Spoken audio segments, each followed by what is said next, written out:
Yes, here we are. Wow, you know what? Actually, hang on for a second. You know what? Actually, I have to say something. First thing you have to say is I'm Mark Kaiser. And I'm Wade Major. But I have to say something. I am angry at Wade. I'm sorry. Whatever it is that I did, I'm sorry. Here's what you did. You cheated in our Oscar poll. No, I didn't. Yes, you did. In No, the Oscar poll, you cheated. I did not. I said to you, Yes. how many did you get right? And you said whatever you said. Whatever it was. And it turns out that you had gone into the little the site where you enter You are permitted to change your predictions right up until the beginning of the show. I don't buy that. I don't buy it. I don't buy it. I don't like Mike, it. I don't buy it. We were allowed to change anything we wanted up until the show began. I was on there once. I did my picks and I stand by them. Wade. Hold on. Did you change your picks from what you said on the show? You can't change your picks from what you said on the show. Thank you, America. We did a show. Okay. And the point was, can you beat Wade from what he said on the show? One of them didn't pan out. The other one did. Look, if we had an audio podcast and you could sit and do it every day, that would be different. But we are live. Okay. Cameras, so you can't just change things. See, it's on tape. the Saturday before, it was very evident to me that there was going to be a change in things. All right. Yeah. Now that's why I mad That was at the Wade. foreign language and category. It turns out that Mike, It was the foreign language category that I changed my vote on. Okay, you changed it to a better To the one. film that won, the Susanna Bier film. Great, maybe you changed it after they won, and you're just not telling us. And the winner is In a Better World is logging on. Well, let's get to the. All right, if you want to get to the Oscar pool first, since we're already here. Yeah, let's do the Why Oscar not? pool. All right, exciting. so the Oscar pool, we had a winner. What? Yes, with 18 correct. That's amazing. Wow. Which That's was very not impressive. any of us. I have to take out my glasses because it's like very tiny. That's That's huge. impressive. Tiny. That is like elite level prediction. We had 2 people with 18 correct. That's really good. Right? That's insane. The first one was Sergiu, who is our friend from Romania. Very good. good. Sergiu, well done.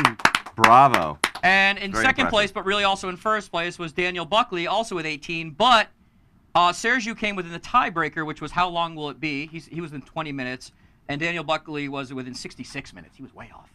Yeah. But we're going to give them both prizes. Good. Yes. So Sergiu today gets to name the Byron or Burns, which will be coming up later. He named everyone from Romania. I will read off what he asked. And Daniel Buckley chose the DVDs. So give him your leftover DVDs. Okay. We'll be sending you some DVDs.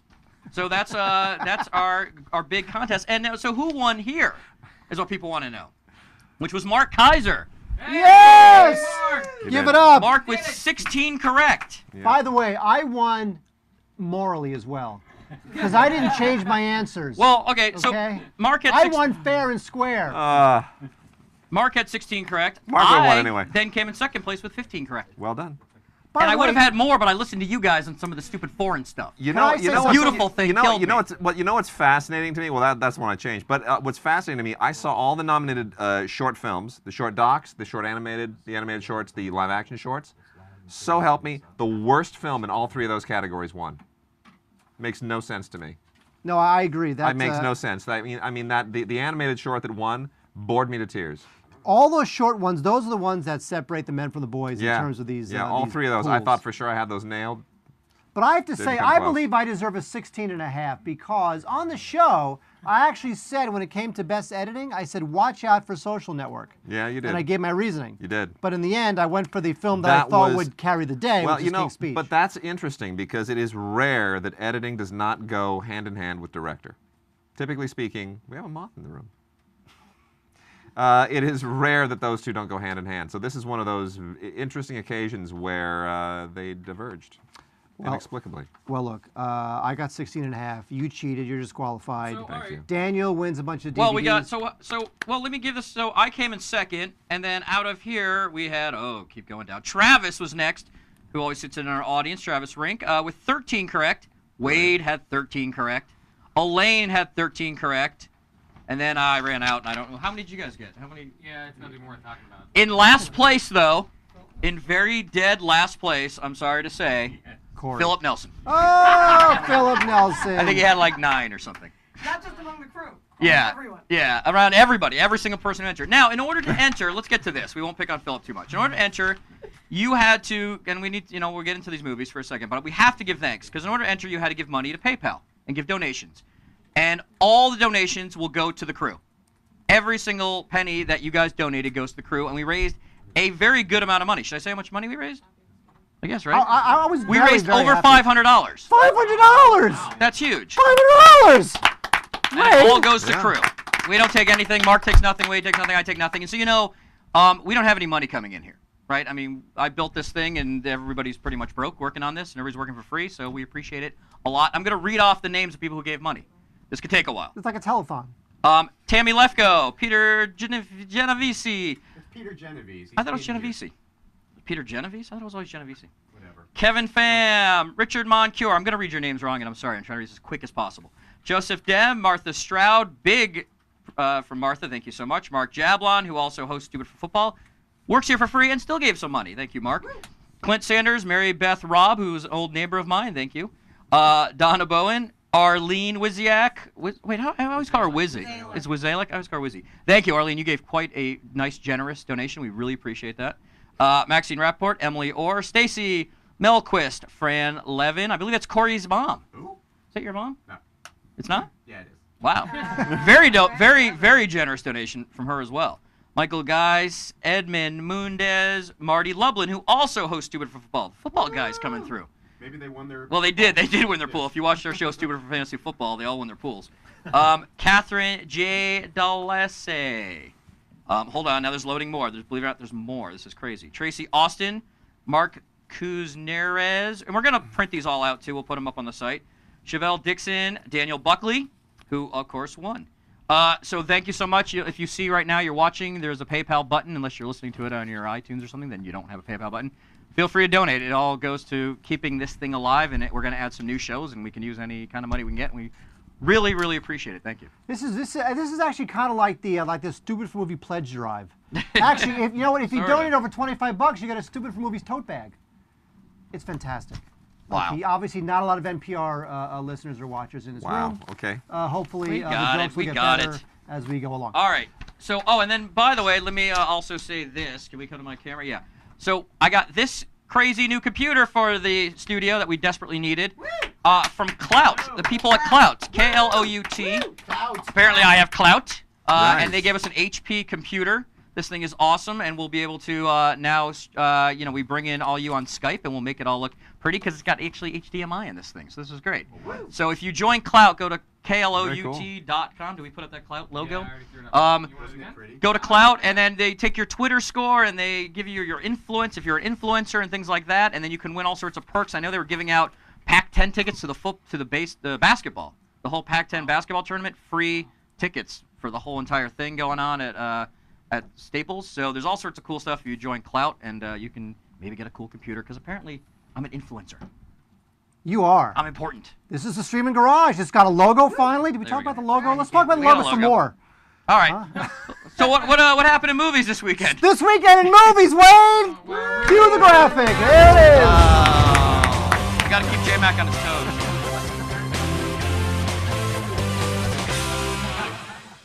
What were we supposed to do, J-Mac? This is the show. It's a movie show. I got the Charlie Sheen pizza. up in this thing. I got a logo for this. We will be talking about Charlie Sheen later in the show, I Yes, have to we will. say. And you want to stick around for this, and I'll give you two reasons, 2 words to explain why you want to stick around for this. Wade Major. Wade Major has a very serious, no BS tie to Charlie Sheen. Not a joke. We'll cover it. We'll cover it. Fine. We'll cover it. All right, so Wade, here's the situation. We have two movies we want to talk about this week. Mm-hmm. The first one, assuming J-Mac's ready for it. Yeah, whenever you're ready. Oh, thank you, J-Mac. That's great. Sorry, boss. Oh, he called me boss. I kind of like that. Is Rango Yes, not to be confused with Django. or Ringo Starr. Correct. Now, in Rango, Johnny Depp voices a pet chameleon who is separated from his terrarium, and he gets lost in the Mojave Desert. So he embarks on this journey of self-discovery where he stumbles upon the town of Dirt, which is populated by these crazy talking critters like, little gophers and hawks and whatnot.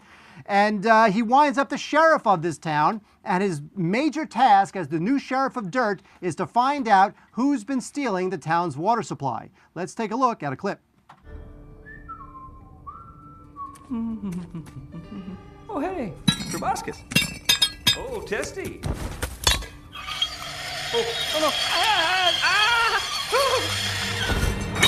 Whoa.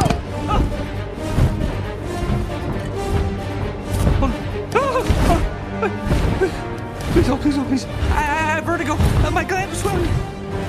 Oh, oh, wait, please. No.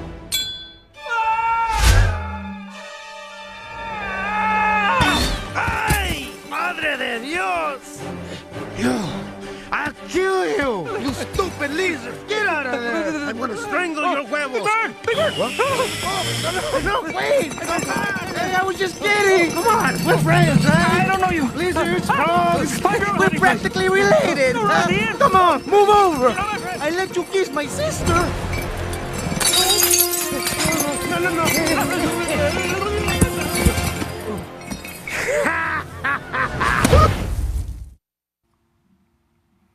I love this movie.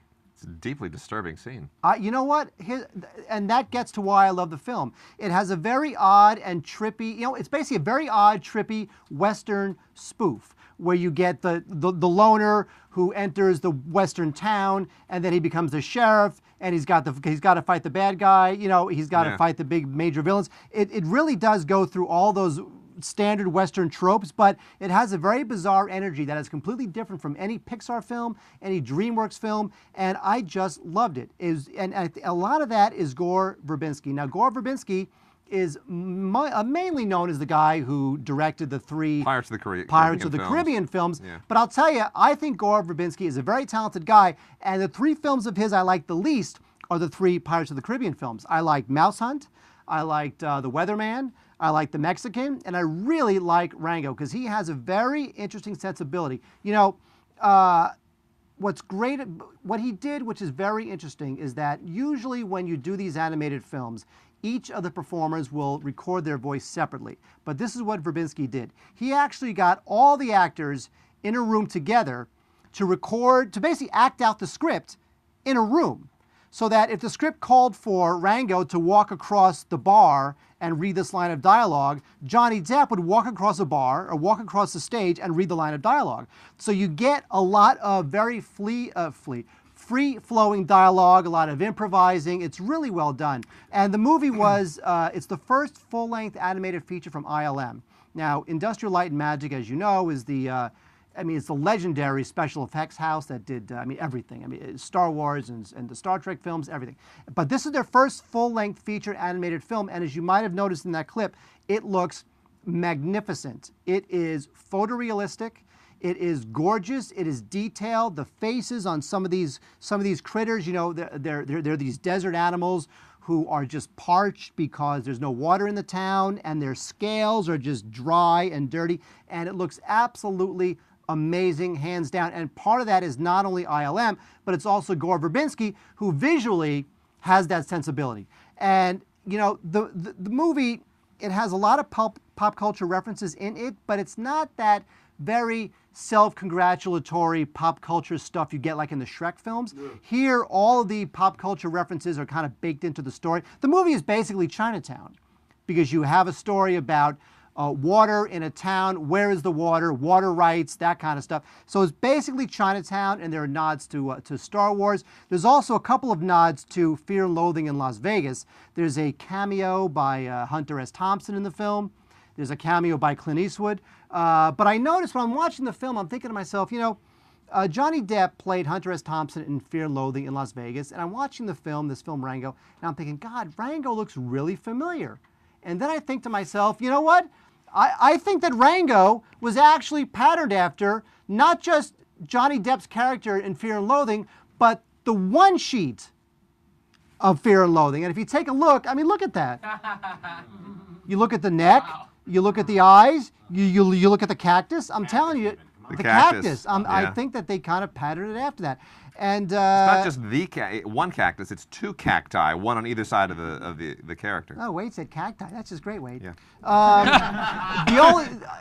Okay, if I have to knock a film that I otherwise absolutely loved, I will say that I don't. It's a very dense plot, maybe a little too dense. It's if you want bang for your buck in an animated film, this is it. There's always something going on, maybe a little bit too much. And I have to say that I don't know that the movie ever completely melded the action stuff, which is more for the kids, and sort of the bizarreness, which is more for the adults. I don't know that the movie ever actually combined those really, truly successfully, but that's just an insignificant criticism of a film that I just thought was terrific. I loved it. I obviously didn't see it. The studio did a bit of a number with the screenings. You went to Burbank to see it, I believe, right? No, so here's what happens. Sorry about Here's what happens. Every studio has their own schmagegi when it comes to screening. Sometimes you get the invite. Sometimes you have to chase after the invite. With Rango, even though it's going to be a big film that the studio is not exactly hiding, we have to chase after the screening. It's amazing. I mean, I don't know anybody that got invited to a screening of it. It sort of fell through the cracks, and they didn't make it easy. And normally, the animated films, there's a Saturday or a Sunday morning screening. Bring the kids, bring the family. And this is the first one in years from anybody that didn't sort of follow that protocol. Well, because this film really is not necessarily for kids. Interesting. It's rated PG, which is moderately unusual for an animated film. And a lot of it is going to go over the kids. I mean, look, the kids will enjoy the action, and there's a lot of flying scenes where they're trying to take this big jug of water across the canyon. It's kind of like Star Wars, but really it's for adults. And you know what? It's not even like the Shrek films, let's say, or Kung Fu Panda, where they throw in a couple jokes so the adults don't get bored. It's not like that. It's actually a film that is kind of for adults. What I think is interesting from what you said is, Verbinski comes to this not as an animation director, but as a feature film director. So working with the actors like that, that's really just running rehearsals. It's just going like dry rehearsals around a table. And that's how he obviously works best with actors. And I've always been surprised that more animated films don't do that. Because I think I know they want to have a lot of different takes and they want to play with it a lot of different ways, but I think you get better interaction, better performances when the actors are actually acting with other actors. So I would applaud him for doing that. But what I think is really interesting is that, a lot of people don't know this, but Pixar was originally Lucasfilm Animation. What? And yeah. Pixar was originally, the original incarnation was Lucasfilm Animation, and they didn't see a future in it, so they sold it to Steve Jobs, who then had them go start making animated shorts, and they made a little short called Tin Toy, which won an Oscar, and the next thing you know, that's turned into Toy Story, and the rest is history. And I think Lucas has been ruining the day that he allowed that golden goose to go away. So it's interesting. Because he doesn't have enough golden geese. Yeah, well, that we'll get into during the news that he keeps trying to lay. But it's interesting that he's jumped back into this now. Here we are, nearly a generation after, and they're finally trying to play catch up. I have to tell you, based on the quality of this film, I would not be surprised if, even though it came out so early in the year, this is nominated for an Oscar for animated film. It can't not be. I mean, there's this, and there's Tintin, the Spielberg film. And that's mocap.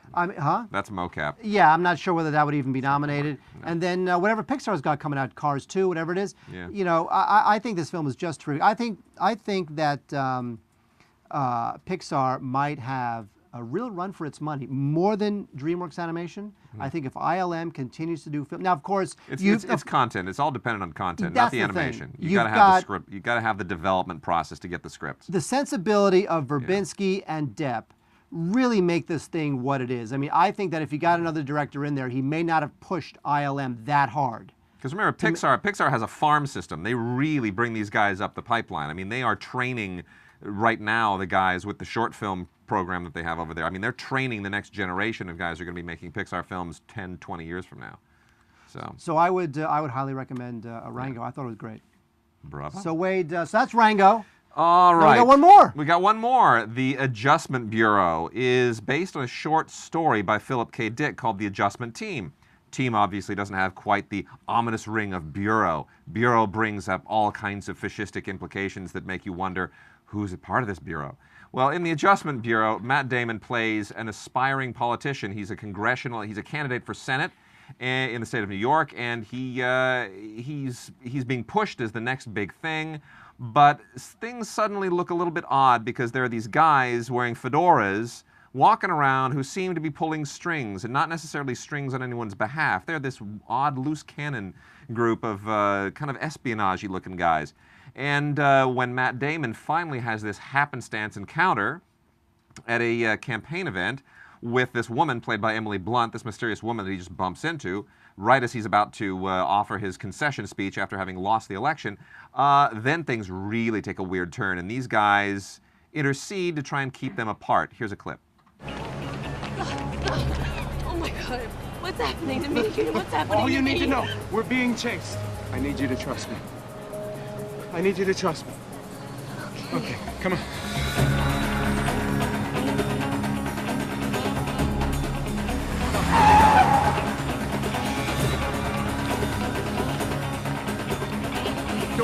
Door. Find another door.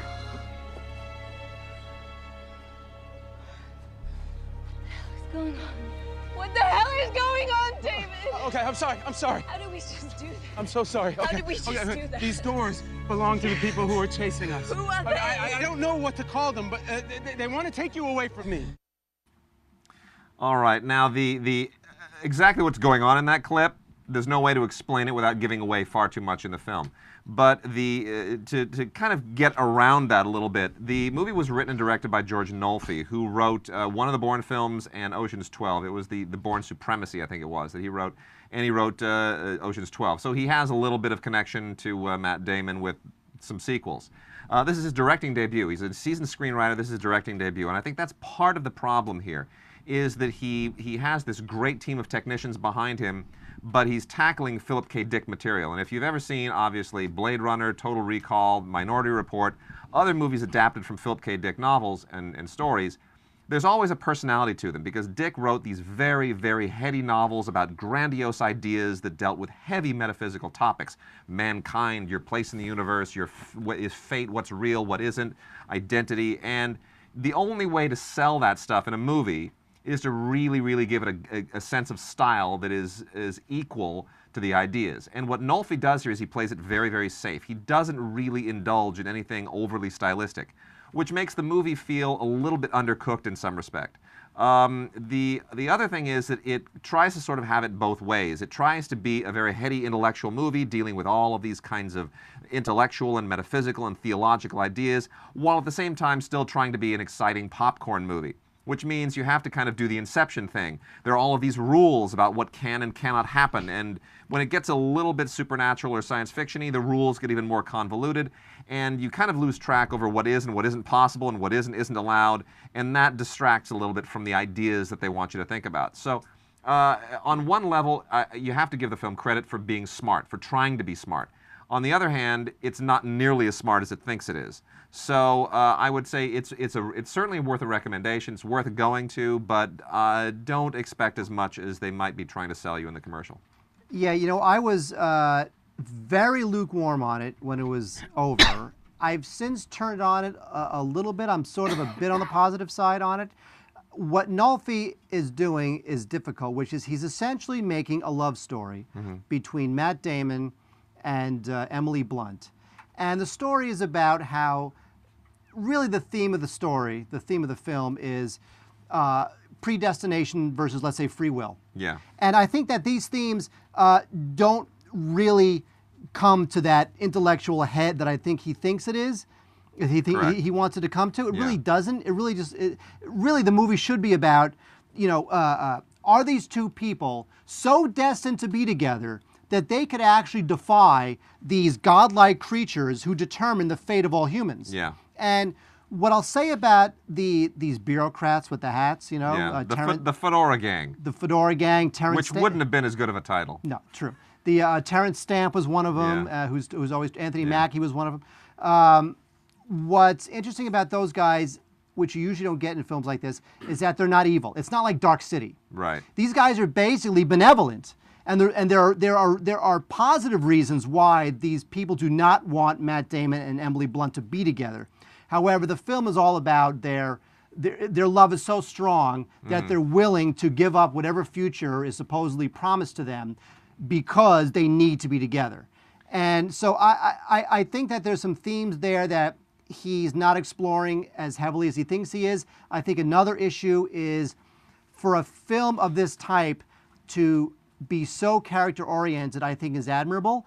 But in the end, I didn't find there was enough character. I love the scenes with Matt Damon and Emily Blunt. I think they're extremely well written. I think they're really nicely acted. There's a chemistry that evolves in certainly that first meeting in the bathroom, which goes on forever. I mean, that is an endless scene. And yet it's completely engaging, and you love them, and you sort of, you go through the paces with them. And those first few meetings that they have are really charming, and they're played out to a length that you wouldn't normally have them played out to in any kind of a film. I mean, it's, you know, I could just see a development executive saying, "Holy cow, we're like 7 or 8 pages here. We can't have a dialogue scene that goes on this long. The audience will get bored." Well, no, not if it's well written, not if the actors can pull it off. And I think they do. I think the chemistry is charming. But then it starts getting into all of the rules stuff. And then, like I said, you have the inception problem where, well, this is possible and this isn't unless you do this, and then you got to do this, and then you do this. And then your head kind of starts to spin and you want the characters again. And what it should have done was, you know, cut $10, $15 million from the budget and forget all that popcorn stuff and just make it, you know, a straightforward movie about ideas and love. And you don't need to have excitement. You don't need to have chills and thrills for the teenagers. Just let them go by the wayside and make it a purely adult movie. And at that point, I think they would have had a much more successful film. But as is, it's, like I said, it's kind of undercooked and has some divided loyalties. I agree. And the reason why that scene worked is because it's so long, because Nolfi is setting the expectation with a long dialogue scene right at the top. Yeah. He's doing two things. First of all, he's making sure that the audience is invested at the ground level with them. Yeah. And he's also setting an expectation with the audience that this is not going to be this super exciting thing, you know, and that's admirable. It is. I just don't know that it all came together as he maybe had hoped. There a little bit more risk-taking would have been in order. Yes. And I think you would have had a better film. So I don't know how to encapsulate our thoughts on that. Not bad. Not bad. I mean, worth seeing, but not brilliant. Right.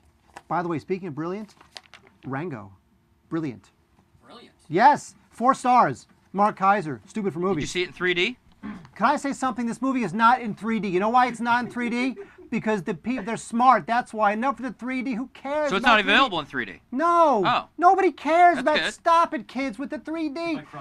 Here's what happens. Here's what happens when you see. What a if I movie bring my in- 3 glasses in? This is what happens when you see a movie in 2D. You sit there, you watch the movie. That's what happens. When you see in 3D, all you care about is what's coming at your face and do the glasses fit and all this sort of crap that has nothing to do with the story. I'm not arguing. And it's also, the picture is like a third dimmer than a 2D film. That's always annoying to Which me. is always annoying. So You know annoying. what? Thank God this thing is not in 3D. Oh my! Thank God adults made this movie. Yeah. Oh! There you go. 2011. No more Excellent. 3D. Yeah, no more 3D. Right. So there you, huh? A delight, Mark Kaiser. A delight. Yes. 4 stars. A delight and a masterpiece. It's not a masterpiece, but it's very good. Okay, so the feel-good film of March. The feel-good film of Feel-good the film of feel-good film of March. this weekend. So that's this weekend in movies, Wade. There you have it. Come on, there it is. Good movie of the year. This, you know what? That's true. And there I am, Mark Kaiser, LA Film there Critics you are. Association. Just Sorry, there's a lot going on over here. That's all There right. it is. All right, so we've done the movies. Yes, we have. We've done the 2 big movies that people will be talking about. I'm thinking Rango, right? Rango, number 1. Kids love it. Adults love it. Probably. I think Adjustment Bureau will be in that middle. But sort of last week level. was weird. I mean, Now- box office expectations have been all over the map. Now, speaking of box office expectations, before we get to the news, now we didn't talk about Take Me Home Tonight, which is the Topher Grace film that's been Yes. sitting on the shelf since 2000. It was shot in 2007. I know. Okay. Yeah. Now I reviewed this film in print for Box Office magazine. So if you go to boxoffice.com, you can see my print review of Take Me Home Tonight. In fact, I won't even tell you if I liked it or not. I didn't like it. Amazing. What I'm saying is, I won't even tell you if I liked it or not. I didn't like it. Because I want you to read the review. Because you know what? You're probably thinking Mark's illiterate. Not true. I can write. And I can speak. All right, Wade, what's the time for? It's time for me to mention that I don't know. The news! Yes! Woo! I don't know. Wade is iPhoning it into. Hey, Chad. Hey, dudes. What, Oh. what is happening this week at the Empire Market? Only one thing. What's that? Winning. Winning? That's right, bro. Winning. I'm a tiger-blooded warlock full of Adonis DNA. I win. I'm on a drug. It's called Day Shift Manager. Defeat is not an option. I'm a 747, bros. A Vatican assassin. I've got monster socks underneath my Batman shoes, and every day is spelled WINNING. Oh my God! All right. Well, given all that, what's happening in the news? Well, the makers of the film Hoodwinked are suing Bob and Harvey Weinstein for hilarious reasons. The 60-page claim levels many charges against the duo, including hubris, incompetence, profligate spending, and contempt for contractual obligations. Wow, you can get sued for hubris? I'd better lawyer up. Anyway, the claim also charges that the Weinsteins routinely fell asleep during screenings, and worse. Apparently, there was this one time that Harvey, a diabetic, attempted to consume an entire bowl of M&Ms. The studio executive who tried to take it away from him out of concerns for his health, and they spilled the whole thing in the commotion. And then, instead of watching the film, Harvey got down on his hands and knees and began eating M&Ms off the floor. And this is real. Is that true? Yes, this is totally true. This is real. Totally real, bro. And once again, if eating candy off the floor is a crime, then you can consider me very, very, very, very, very guilty. By the way, you know that M&M story that's been out there. That's not a new story. You know, the M&M thing has been out there. But to have it show up in a complaint, in a legal filing, is just hysterical. Well, because it's. I mean, what does that prove? That he likes M&Ms? Well, I don't know. I mean, obviously they did it to humiliate him. Sure. It's like, you're not gonna give us what we want, and blah blah blah. All right, we're gonna release things you may. You know, it's almost like a blackmail sort of worse weird. things have been told about like, Harvey all right. Weinstein. I just think it's true or not. It's a very, very funny story. You realize the other part of the story. The other part of the story is that the rumor is that they were paid. That they were paid off to hold the story till after the Oscars. They were paid Harvey paid these guys $500,000 to delay filing the complaint or going public with it until after the Oscars. Oh my God. Because he didn't want the complaint to possibly upset the chances of King's Speech winning Best Picture. Unreal. Isn't that great? Yeah. By the way, we can imagine Harvey doing every single one of those things. Yeah, we can. Right? We can. Yeah. Eating M&Ms off the floor, paying a guy $500,000 just to delay filing a complaint. Yeah, but the other thing is, you know, Harvey also pushed the King's Speech to Best Picture win, and at a time when everybody thought that it was a lock for The Social Network. That's true. And he did that before with Shakespeare in Love. Remember, it was Saving Private Ryan. Saving Private Ryan was supposed to be the odds-on favorite, and suddenly, just right up the gut came. Well, that was Shakespeare in the Love. year. That was the year when it finally became painfully obvious to everybody that Oscar campaigning works and is a big deal. It's but not. the film has to be good enough.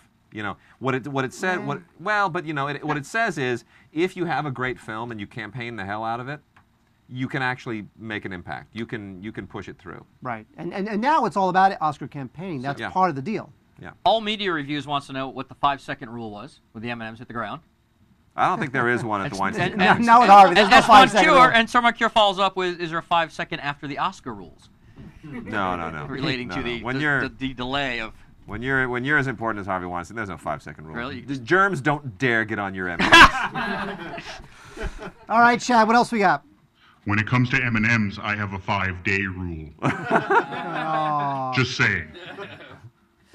So what else is cooking out there? Okay, bros, let's get back into it. Caddyshack producer Rusty Lemarand, great name, has filed a $6 million lawsuit against A&E and the makers of the documentary Caddyshack, The Inside Story, claiming they have damaged his reputation by alleging that he acted as a spy and a drug snitch during the filming of the 1980 comedy. Rusty claims that this has damaged his credibility in the movie industry, an industry rife with paranoid drug freaks and kooky potheads who don't cotton to narcs. Here are a few of the shocking things that Lemarand uncovered on his covert drug snitching missions. 1. Someone made a bong out of a golf bag. Suspected culprit, Ted Knight. 2. The dancing gopher was dancing because he was whacked out of his mind on goofballs. And lastly, irrefutable truth to the allegations that Rodney Dangerfield indeed did not get any respect. Oh, too soon. So Too soon. I don't know what that meant. You know, honestly, you know, Rusty Lemonade, whatever this guy's name is. We used to call him Rusty Lemonade. Is Yeah. that what you used to call him? Yeah, Rusty Lemonade. Obviously, this guy just needs to get into the news. He has not been any kind of a factor in Hollywood for 25 some odd Because years of this, at least. is what he's claiming, actually. Yeah, That is not lawsuit. true. It's just, you know, you have a lifespan when you're a producer of a certain kind of film. It's a weird thing to. I mean, you know, it sounds like a completely baseless suit, but then again, you know, litigation. If you have the money to sue, you can do it. It's just funny how he says he wants to. It damages his reputation, and what reputation would that be? I mean, and he's not on anybody's radar. No, but you know what? There's no. Anyone can file a lawsuit at any time against anyone else. And you may get countersued for frivolous prosecution, but or malicious prosecution. But again, you know, he can do it. He can, if he's got the money to sue, he can sue. So I mean, it's probably going to get thrown out. I can't see this going very far. But at least, look, it's got us talking about it. That's true. And you know what? We're done talking about We it are. because we've talked about it enough. Chad, what's next? Blade Runner sequels and prequels are in the works.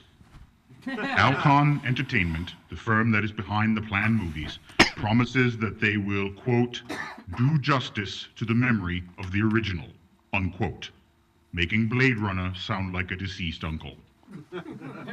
There is no word yet whether co-star Rutger Hauer will make an appearance in any of these proposed movies, but I think it would be appropriate. After all, who's better at blowing away skin jobs than the hobo with a shotgun? By the way, I just have one thing to say. Abortion. Yeah. Why are they doing that? Look, don't do that. Alcon is a good company. I like Alcon as a company. I mean, they have a deal with Warner Brothers, so there's a certain proximity there already, and they've done a very good job of pushing films through the development pipeline and into distribution that otherwise probably never would have been made at a studio, Warner Brothers, or anywhere else. The Blind Side being the one that we pay the most attention to. Book of Eli, which I think we both had some affinity for. You know, so they're a good company, they're a smart company, but this is totally off the radar for them. I don't know what they're thinking. I don't know why this is even. This is very peculiar. It just seems like any director who would sign off on this is a director who, oddly enough, does not have respect for the original. No. You know, if you have respect for the original, you'd want to leave it alone. Absolutely, You absolutely. know? I mean, Blade Runner is one of those things that I feel the same way about this as I do about this new deal between the new Miramax and the Weinstein Company to develop sequel to Shakespeare in Love. Why? Like, some films should just be left alone. They're not sequelizable. And Blade Runner is one of those. No, but it's monetizable, and that's all they really care monetizable, about. and that's the problem. Right. Yeah, yeah. So I really hope that this Blade Runner thing does not happen. I just don't know who they're going to get to do it. I mean, they'll just be laughed at. Well, who's going to be in it? I mean, what's the story going to be? Where do you go with it? It doesn't make any sense. Look, it's like the Alien prequel. If Ridley Scott wants to make it, all right, I guess I'll see what he's got to offer. Yeah. But otherwise, what's it going to be, McGee? Zack Snyder? It's going to be terrible. I don't know where you go with it. I don't know how you even do something before. I don't know what you do as a prequel or a sequel to Blade Runner. It doesn't make any sense. And who's the audience for this? Well, look, it could be a science fiction thing directed by Michael Bay, and then it becomes Blade Runner. Look, you could have, and I'm not defending it, because God, I'm praying it doesn't happen. I'm not a religious man. But you can have stories about, you know, replicants and Blade Runners killing each other for various reasons. Yeah. I mean, there's a whole world of Blade Runners and replicants on Earth in that time. But why then do a story about that has nothing to do with Blade Runner? Because the audience for Blade Runner, anyone who reveres the original book or the movie, is not going to want to have anything to do with this. Well, you know why? Because people who revere, they'll think that people who revere the original book and movie are 60 years old and they're not going to go see the movie anyway. So 5 years from now, when a bunch of 18-year-olds, they'll get what? Blade Runner? Then why pay money for the rights?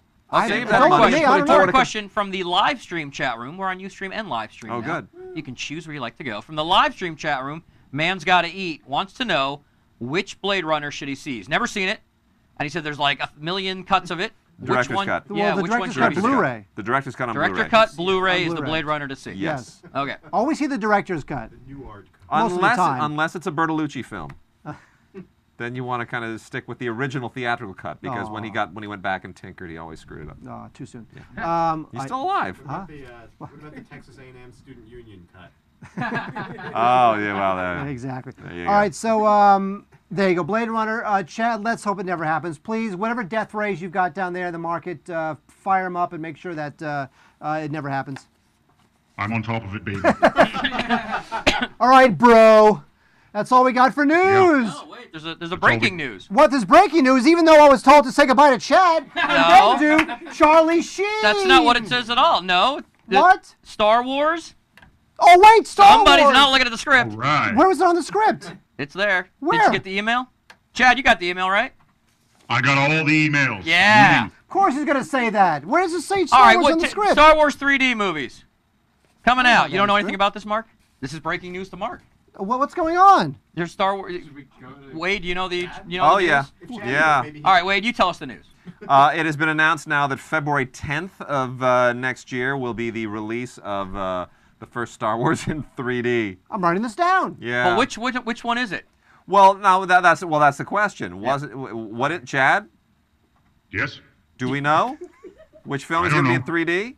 I heard it was the clones. That's right, episode 1, because everybody wanted it to be 4, right? Yes. Everyone It's was not hoping, gonna be. but he wants to do it in chronological order now, Yeah. so it's going to be Attack of the Clones. So now you got to sit through 3 horrible ones to get to the 2 good ones. Oh my gosh, In 3D, who cares? dreadful. I have nothing but disdain for that.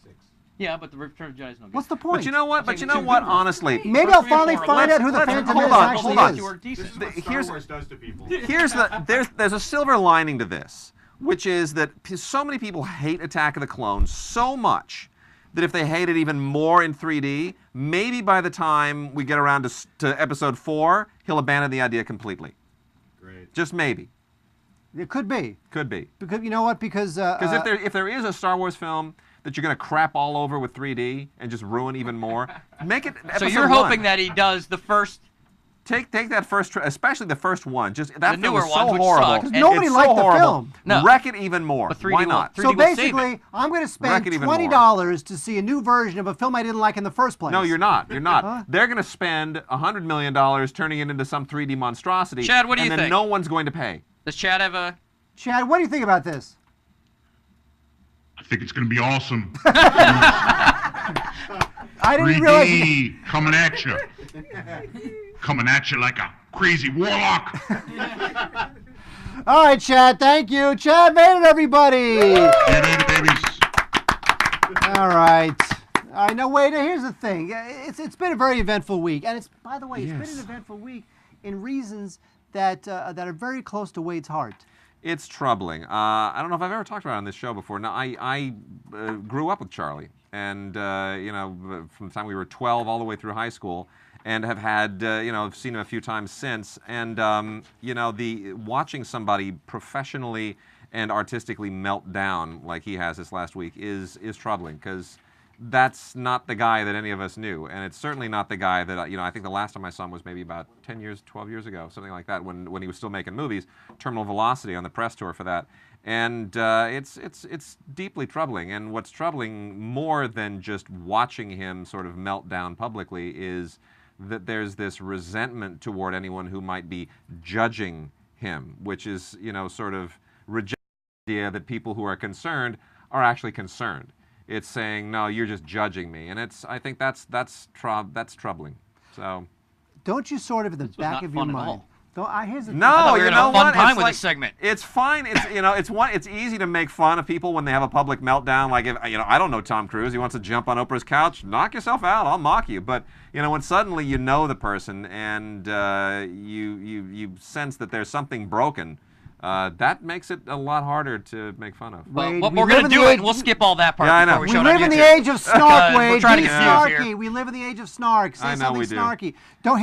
Don't in the back of your mind. Yes. Aren't you thinking to yourself that the reason why Charlie is going on all these shows is because he wants to just prove to everybody, everywhere, that he actually is sane, and that maybe he really does have Absolutely. Adonis DNA. Maybe he really can do all that blow. I don't know what Adonis This is DNA all- is. Screw all those hookers. It's all calculated. He says the same thing on every show, and I find him pretty funny. Funnier. Well, look. His 2020 was funnier than anything you've ever seen on 2.5 Men. Probably It was. true. And it has certainly given rise to an unprecedented number of internet sites using those quotes endlessly. So, I'm sure there's something very calculated about it. But at the same time, there's also some, you cannot watch that 2020 interview without going, there's something broken. But his Twitter account I know. literally was created in like 24 hours, which is like not, you And he's can't got- do that it- anymore. it- Mastered hashtags. Yeah. But- Mastered at reply. But he had to go through the top people at Twitter. Yeah. And I was reading about this. He had to go through the top people at Twitter to get his account authenticated. Yeah. Right? Because Twitter's like, if we can get Charlie Sheen Sure. a Twitter account now Yeah. that is in the news, he will get hundreds of thousands of people to sign up in a matter of hours, and he did. The thing that makes it feel a little bit less than completely calculated is the fact that within, 24, 36 hours of all of this stuff going completely ballistic and viral, he loses custody of his kids. You know, and the police show up at his house and take the kids away, and now there's this huge court battle likely to take place over whether or not he's really competent enough to continue to have joint custody of the kids. Well- You know, that's something you sort of don't anticipate, and plus the fact that his publicist resigned. Publicists don't play a part in publicity stunts. They don't. They're the ones that orchestrate them, but a publicist resigning is not an orchestrated stunt. No, because he is all, Charlie is off the grid. He's off He the is grid. off the grid. And publicists typically don't do that unless they just feel that they have been completely undercut and that their ability to do what they are paid to do, that they've been stifled and castrated. So all of those things make me think that yes, on a certain level it's calculated, but it's not very well calculated. I agree. And you know what? You can go on all the shows you want, and you can try to convince everybody that whatever. But you know what? Child services, they don't give two craps if you Okay, have so Adonis here's the deal. DNA. Let's- What? And look, he was making. I'm trying to get a place we can cut into Well, for YouTube. I don't care about any of this. Hey, wait. Here we go. Let's be quiet right now. Okay. Okay, here we go. Okay. Cutting the cord. The Charlie Sheen edition. Let's do it. Charlie Sheen. I'm on a drug. It's called Charlie Sheen. Looking to find a little tiger blood. You know, Adonis DNA. Look at me. Shut up. Yeah, Corey, everybody, with the special. So all this special. crazy's been going on all week, and we Yeah. thought, look, he's done some great movies. Let's talk about cutting the cord, which, of course, as you know, instant gratification is things you can get online instantly Yes. through your Roku or TiVo or online that you don't have to go rent, that you can watch streaming. So Yeah. we came up with the Charlie Sheen edition. Here we go. Here it is. Now, here's how it works. You know, Wade and I each have two recommendations of Yes, we do. Charlie Sheen films that you can actually stream at home on these various services. So here is my first one. My first one is available on Netflix, which you can get Netflix streaming for $7.99 a month. And my Netflix pick is 8 Men Out. 8 Men Out is from Great movie. 1988. It was directed by John Sayles. It is the story of the 1919 Black Sox scandal. And if you don't know the 1919 Black Sox scandal, it is probably, maybe with the exception of the steroid era, like let's say Barry Bonds, it really was the darkest stain on the sport of baseball. And it involved the Chicago White Sox throwing the 1919 World Series under the influence of gamblers. And it was a terrible black mark on baseball. And John Sayles, who is such a terrific writer of characters and incident, he does a great job juggling all these characters. You know, you've got Comiskey. You know, Comiskey was the owner of the White Sox, who was such a slave driver that when you realize that when the White Sox won the pennant that year, he sent them flat champagne. I mean, that's how horrible this guy was. Wow. You know, and then you get the players. So, you know, back in 1919, a lot of these players, and D.B. Sweeney played one of these guys, a lot of these players were basically seriously illiterate. I mean, some of these guys would sign their contract with an X because they just couldn't read or write. And that's how it was in 1919. Now, They Charlie... were farm kids. They were farm kids. Now, Charlie plays a fairly small role in the film. To me, the best character was played by David Strathairn, who plays Eddie Seacott. He was the guy whose career was sort of starting to fade away. He was getting older, and he was willing to throw the series because not only out of revenge, revenge against his bosses, but also because he saw a chance to provide for his family in his retirement. So it's you know, Sayles is a very liberal filmmaker, and this really is a classic worker versus management story. But yet it's still very good, and the baseball stuff is great. It's really one of the best films ever made about baseball. I agree. It came on the heels of Matewan, so he was still very much in that labor management mode and telling historical tales that sort of amplified all of his concerns at the time. But this is an outstanding film. It's a huge ensemble cast. It's a very big story to try and wrap your arms around. Even if you're telling it as a documentary, to try and tell this story, it's a big deal. And to do so with all those characters and then to personalize it on a certain level, it's a terrific film. And I actually think this is the best thing that Charlie Sheen has ever done on film. Really? I do.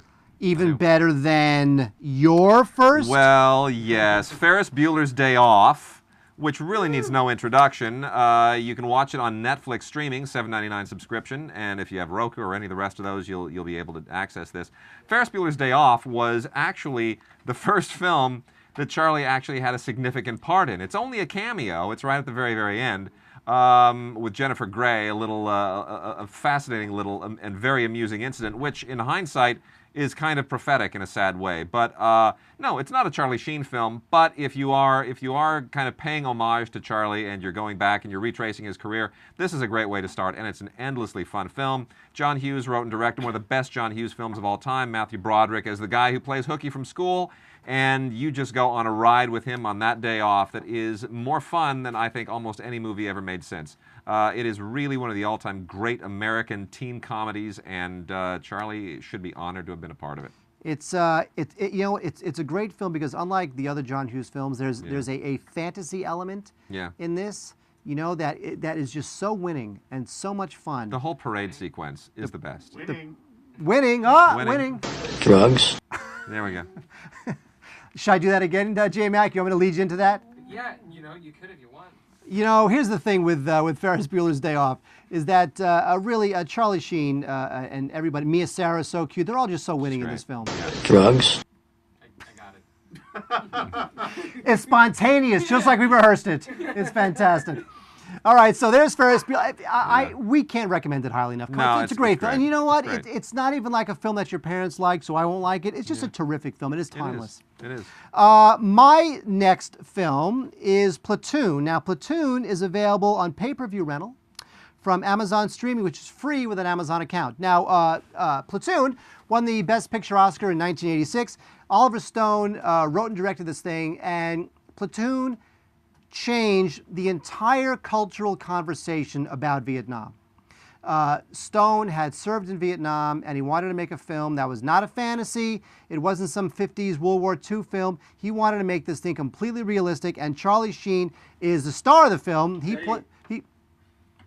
plays this kid, 19-year-old kid, who's serving in Vietnam. He's not even a very good soldier, which was a great choice because it just shows he's just a typical grunt trying to make it through Vietnam, and his two sergeants sort of straddle that line. One is played by Tom Berenger, and he's sort of the morally compromised guy, the guy with the scar, that symbolic scar. And then the other one is played by Willem Dafoe, and he's sort of the one who's kind of stayed, spiritually whole. So you've got a film that really delves into what it was really like to be a soldier and how horrible it was. It didn't spare anything. And what's great about the film, too, is that the way Oliver Stone directs this film, the battle scenes are not that really purposely, not that understandable. It's not like, oh, there's the enemy and there's the allies and they're shooting. We know who's done. We know the geography. He purposely made it very sort of amorphous in the way these battle scenes were blocked, and that was very unique for the time because again, that's how Oliver Stone lived it. And Platoon, it totally holds up. It's a personal remembrance from a Vietnam War veteran that I think is just a great film. And Charlie's great in it. He's great in it. The interesting, and this also has drug sequences. I'm just pointing it out. It's a running thing? I'm pointing it out. Wait, can you say that line again for J-Mac? J-Mac's got something to say. I got it. We're good. There's a lot of drugs in this guy's career. Drugs. A lot of drugs. Drugs. And more drugs. Drugs. There we go. Okay. Drugs. The interesting thing about Platoon, people forget Platoon kind of usurped Full Metal Jacket at the time. Stanley Kubrick's film was announced first, but because Kubrick takes so damn long to make anything, that Full Metal Jacket just dragged on and on and on. It was in the planning, and then where's he going to shoot it? Well, I guess I'm going to shoot it in the UK. And meanwhile, Stone just said, screw it, I'm just going to make my movie. And Stone, grabbed whatever he'd written before, he polished it up, went into production, got it done, came out. They hadn't even started shooting Full Metal Jacket yet. And so it's amazing. So he completely stole the thunder from Kubrick, but it's because he got it done. But you know what? The Oliver Stone one, I think that if Full Metal Jacket had come out first, I don't Yeah. know that Full Metal Jacket would have led to that cultural change in our perception of Vietnam like Platoon did, because Probably you got to write a director who really lived it. He came at it from such a personal place that you felt on screen. And the other thing about Platoon and Charlie being in Platoon is that there is that connection to Apocalypse Now with his dad. And the thing is, I remember when we were 12 years old. That's when Martin was making Apocalypse Now, and it was interesting. It's always, it's funny to think back when, being at school and Charlie would say, "Yeah, my dad's making this Vietnam movie," and we're like, "All right, Vietnam movie, whatever." And here and it becomes legendary, and then he goes on to make one himself, and Well, not only did Martin Sheen make the Vietnam movie, he had a heart attack Yeah. making the Vietnam film, making Yeah. Apocalypse Now. He really went through it. Charlie and Chris Penn used to make little Vietnam Super 8 movies together. Well, the Penn family and the Sheen family Very were close. Were very close in the Yeah. in the Palisades. Is that pretty much where they live in the Malibu. Palisades? In Malibu. Yeah. Interesting. And where do you live? Somewhere. Malibu. Somewhere. Look at me, Malibu. Aren't I rich, hanging out with the Penns and the Oh Sheens yeah. and blah, Yeah. blah. We make loads here. Unbelievable. All right, so we got your basic 8 men out. Ferris Bueller's Day Off, Platoon. One more Charlie Sheen film. Wade, what is it? Also on Amazon, Wall Street, another Oliver Stone film. Oliver Stone and Charlie obviously got along well enough that their collaboration extended to another film, and this one was also taken from personal experience or in some way autobiographical chapters from Oliver Stone's life. Oliver Stone's dad was a big stock guy, and as he wanted to sort of characterize that world. And, of course, we all know just this last year there was a semi-sequel to the film that came out with Michael Douglas reprising his Oscar-winning role. But Gordon Gekko first graced the world with this 1987 film and went on to win an Academy Award for Best Actor that a lot of people thought should have gone to John Lone, but John Lone wasn't nominated for The Last Emperor. So Michael Douglas got it. But Charlie Sheen basically plays the guy who is torn between these different moralities in the world of Wall Street. And it's an interesting film. I would recommend that anybody who watches Wall Street also go out and get Scarface. And you can draw interesting character lines between the characters, Charlie's and Al Pacino's, Michael Douglas and Robert Loggia, Michelle Pfeiffer in Scarface, and Daryl Hannah in Wall Street. All these very interesting connections. The two stories very similar. And you know what? Wall Street doesn't have any of these references, but Scarface is all about drugs. Drugs? Just saying. Look at that. Softball. He threw it to J-Mac. Just a softball. Yeah. And of course, Scarface, written by Stone, but directed by De Palma. De Palma. Yeah. Wall Street is a terrific film. That's a film much like Platoon, where it tapped that cultural vein at the time when the country was ready to hear it. And Wall Street is, even more than a character piece, it's just this moral fable. It's a rise and fall story. Both Platoon and Wall Street are very much Oliver Stone films in the sense that he is bearing his soul in them. So if you're, you have to go in knowing that these are manifestations of Oliver Stone's psyche at a particularly crucial and volatile point in his career and his life. And that's really the key to unlocking them both. And by the way, I'll just say this, regarding Daryl Hannah, who plays Charlie Sheen's love interest in the film, Oliver Stone once said that of all the actors he had ever worked with, the only one he could do nothing with is Daryl Hannah. And yeah, she's in Blade Runner and does a great job. That's true. Whoa. You think she'll show up in the Blade Runner sequel? I think she'll direct the Blade Runner sequel. That'd be cool. All right, so there you go. So those are your cutting the cord instant gratification picks. Charlie Sheen edition, Wade. Very special edition.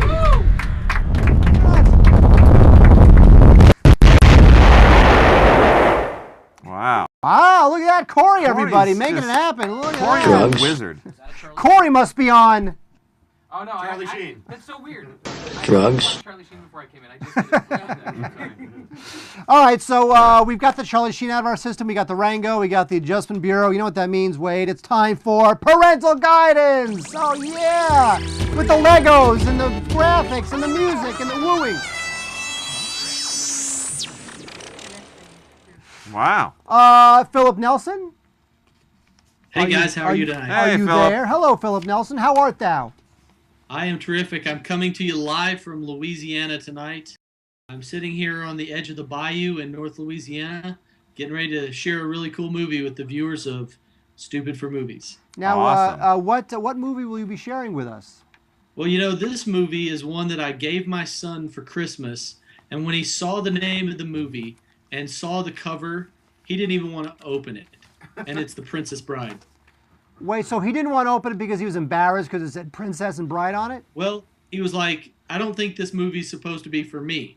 It's a princess is in the name, and it shows two people gazing into each other's eyes, and that's the last thing a 12-year-old wants in any movie. And so he watched it, and what did he think?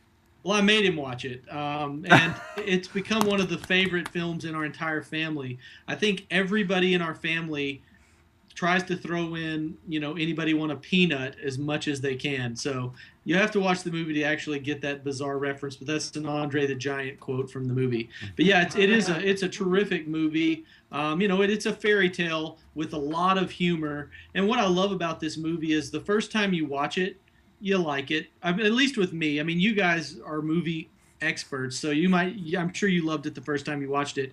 But I thought it was funny the first time I watched it. But the second time you watch it, you start noticing so much of the details, the jokes, the inside jokes, and it just becomes, a cult family classic. So, I wanted to review this one a few months ago, but you guys talked about it in a segment, so I kind of saved it until hopefully you forgot and let me sneak this one in. Well, what? Mark dropped Uh-oh. the mic. Well, Way we're to going go. to yeah, well, no, it's a great one. I think it's a terrific film. It's probably one of the best films Rob Reiner's ever directed, and lots of great cameos in it. Billy Crystal and Have Fun Storm in the Castle. Have Fun Storm in the Castle, and Carol Kane plays Great. the Plays his wife. wife, yeah. Christopher Guest is one of my favorites. I love Christopher Guest. So it's almost like anyone in the late 80s made an appearance in this movie. So I'll get to the rankings because we do rank every movie and parental guidance in various categories so that parents can make an educated decision when choosing whether or not to watch this. And in the action category, we're going to give it a 5 because this is an action fantasy film, lots of swordplay, lots of fighting, and it's action-packed from beginning to end. In the romance category, I'm going to give it a 3, and it really almost could be a 2, but it's got some some cleavage. It's got some Whoa, hey, hang on for a second. Cleavage? What kind of show you running here? All romance ends with good cleavage. So anyway, I'm going to give that a 3, but it's a borderline 2 to 3. So take it or leave it. In the language category, officially I gave it a 4 because there are some Spanish curse words in there. But since if you live outside of southern Texas, you might not notice this. So it could be a 2 or a 4, depending on if you speak Spanish. But let's go ahead and give it a 4 just for safety. And in the peril category, I'm going to give it a 4 because there's a lot of scenes where the star of the movie is actually being tortured. Lots of swordplay, lots of danger. He's fighting. The prince is trying to kill the princess. There's peril around every corner. But I didn't give it a 5 because it's done in a humorous way, so it's actually not scary to kids. But some parents do object to just general swordplay for their children. So we're going to go ahead and give it a 4. But I'm going to give this one the highest, most awesome rating I can give it in the adult enjoyment category, and that's a 5 because this is a classic movie. Whether you have kids or not, Princess Bride should be in your collection. And I just had to bring this one to the table for all those people out there looking for something great to watch with the kids that can really become something you watch over and over again as the years go by, and the jokes just keep getting better and better, and it's got Andre the Giant in it, so what more could you ask? Andre the Giant and Wallace Shawn, the great Wallace Shawn. And they work closely together. Beautiful that stuff. line about the peanut is the Wallace Shawn is like, I don't want any more rhymes, and I mean it. And then Andre the Giant, as the shot is a wide shot of them in the boat, he goes, anybody want a peanut? So it's really, really dumb, but it's really awesome at the same time. Very fun. Now, I think that's on Blu-ray now, right? There is Yes, it a is. Princess Bride Yes, it is. Blu-ray that came out moderately recently. My name is Inigo Montoya. You killed my My father. father, prepared to die. It's quotable. It's quotable. It's endlessly quotable. That was at a time when Rob Reiner was on this streak. And Goldman was on a streak. Great script. It's funny because to kind of digress a little bit, when you're thinking about directors, filmmakers who are on these streaks where they just do good film after good film, the only equivalent nowadays would be Pixar. I mean, has Pixar made a bad film? They made a film they made one that's been like less awesome than the previous one, but they have not made a stinker. Whereas Rob Reiner went all the way to North before he finally made a stinker. But North was like that was like 6 or 8 movies in. Oh my gosh. The Iran-Contra hearings?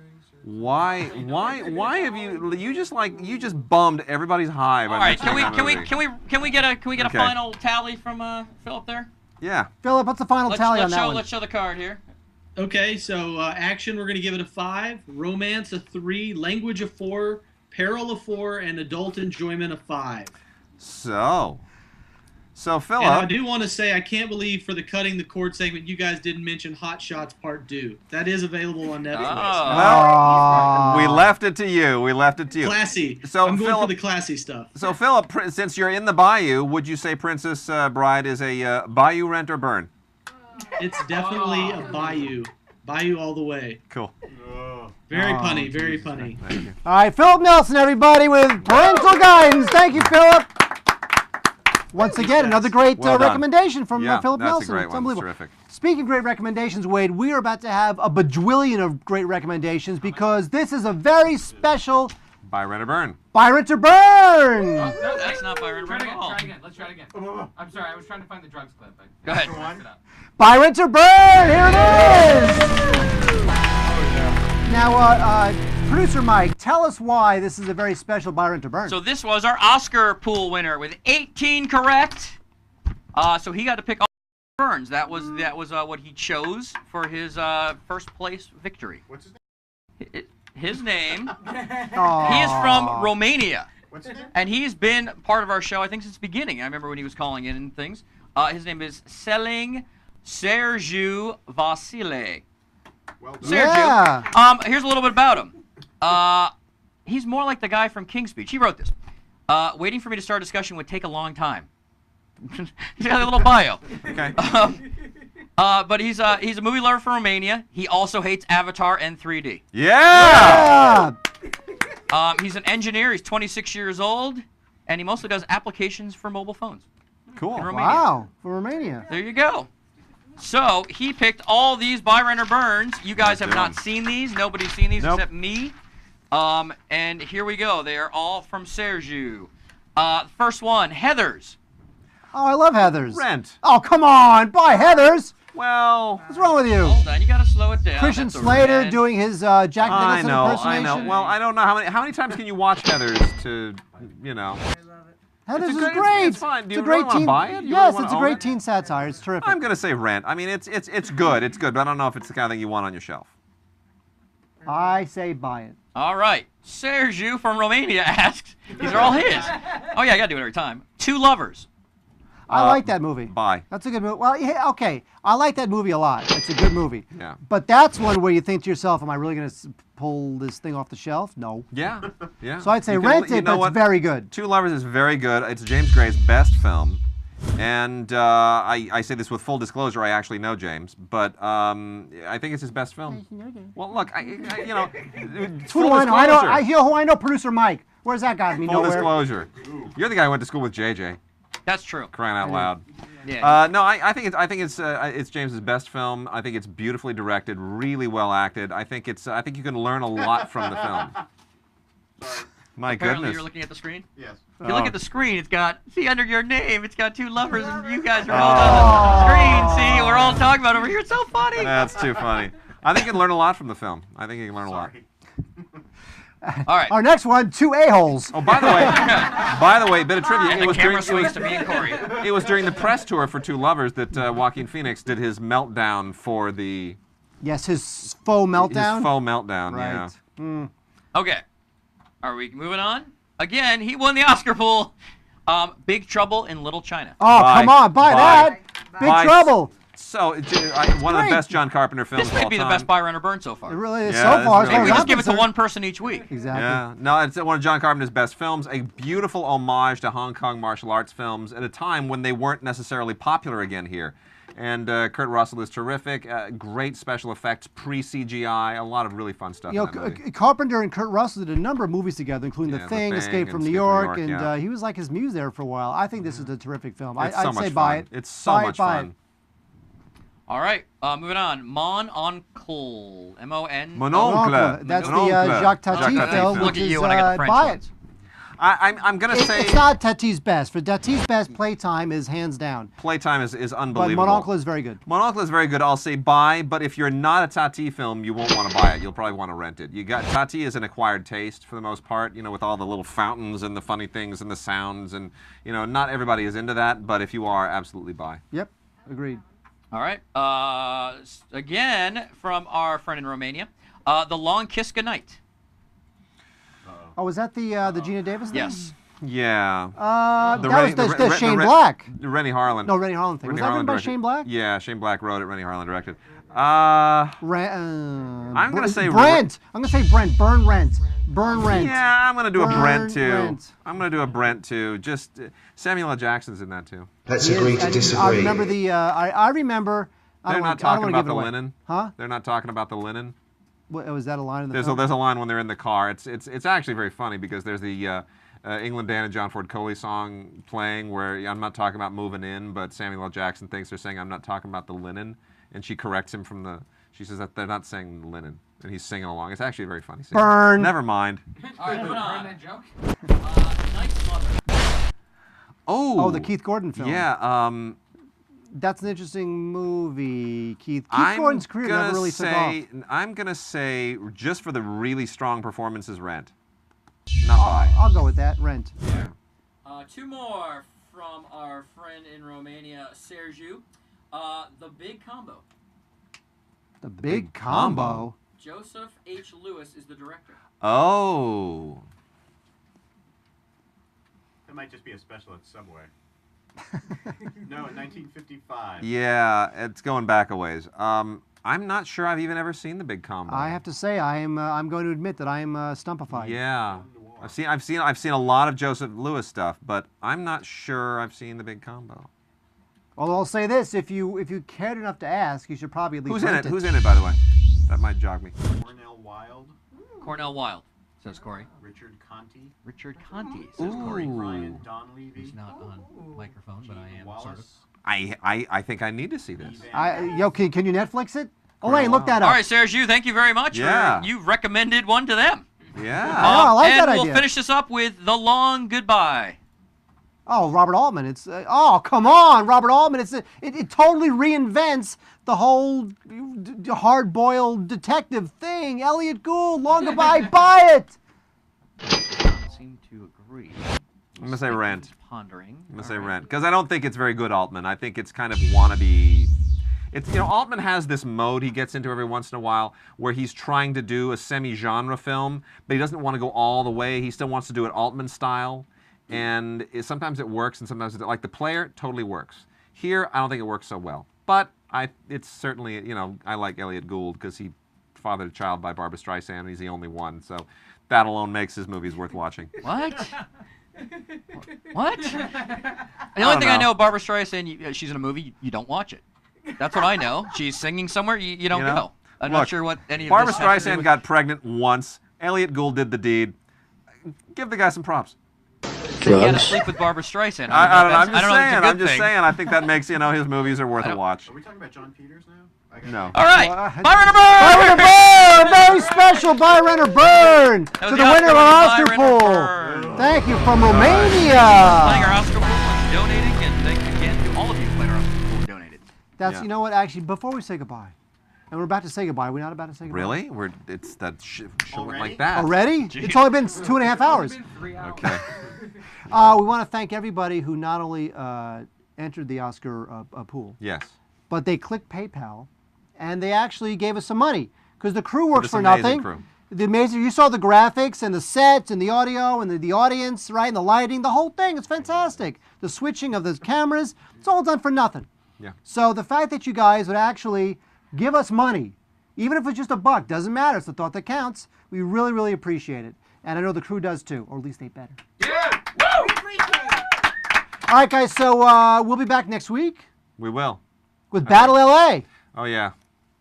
And on that inspiring note, we'll see you next time.